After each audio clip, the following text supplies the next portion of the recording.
ஆர்டிஸ்ட்டுக்கு இருக்கிற 6வது ஒரு மிகப்பெரிய பிரச்சனை என்னன்னு பார்த்தீங்கன்னா, லேக் ஆஃப் ரெகக்னிஷன்.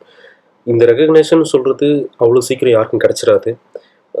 நம்ம ஹிஸ்ட்ரி எடுத்து பார்த்துட்டீங்கன்னா, 100ல கிட்டத்தட்ட ஒரு 80% இருக்கிற ஆர்டிஸ்ட் எல்லாருமே வந்து அம் ரொம்ப லேக் ஆகி தான் இருப்பாங்க. அவங்களுக்குன்னு அங்கீகாரம் கிடைக்கிறதுக்கு அந்த துறையில.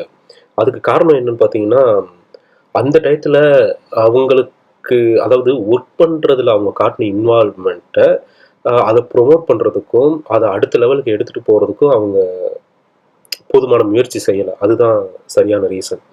ஸோ இந்த காலத்துல இப்ப இருக்கிற நமக்கு இருக்கிற டெக்னாலஜிக்கு அ ரொம்ப ஈஸியா நீங்க இருக்கிற இடத்துல இருந்தே உங்களோட ஸ்கில்ல வந்து ப்ரமோட் பண்ணிக்க முடியும். மத்தவங்களுக்கு ஷேர் பண்ண முடியும்.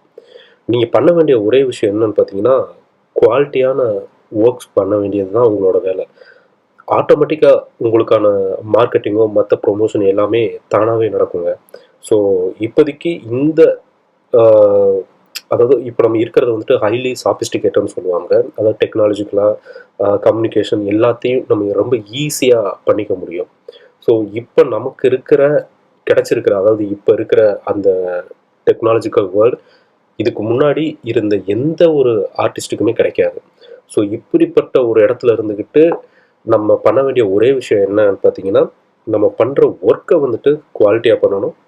குவாலிட்டியா பண்ணிட்டீங்கன்னா போதும், அத ப்ரமோட் பண்றதும், உங்களுக்கான ரெகக்னிஷன் கிடைக்க வைக்கிறதும் அ ரொம்ப ஈஸி தான். ஸோ இத மைண்ட்ல வச்சுட்டு ரெகுலரா பிராக்டிஸ் பண்ணுங்க.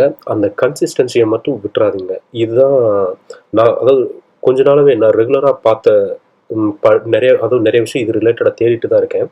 அதுல நான் மெயினா பார்த்தது, அந்த நம்மளோட விடாமுயற்சி அந்த கன்சிஸ்டன்சிய விட்டுறக்கூடாது. தொடர்ந்து ஒர்க் பண்ணணும். ஆ இது ஒர்க் பண்ணீங்கனாலே போதும். இந்த லேக் ஆஃப் ரெகக்னிஷன் இத பத்தியெல்லாம் நம்ம கவலைப்படவே தேவையில்ல. ஏன் அப்டின்னா, அ மேபி உங்களுக்கு கொஞ்சம் டிலே ஆகுறதுக்கு வேணா சான்ஸ் இருக்கு. பட் உங்களுக்கான ரெகக்னிஷன் கிடைக்காம போகாது. ஸோ அது கிடைக்கிற வரைக்கும் விடாமுயற்சியோட தொடர்ந்து ஒர்க் பண்ணிட்டே இருந்தீங்கன்னா, நிச்சயமா ஒரு நாள் உங்களுக்கான ரெகக்னிஷன் இந்த ஃபீல்ட்ல கிடைச்சிரும்.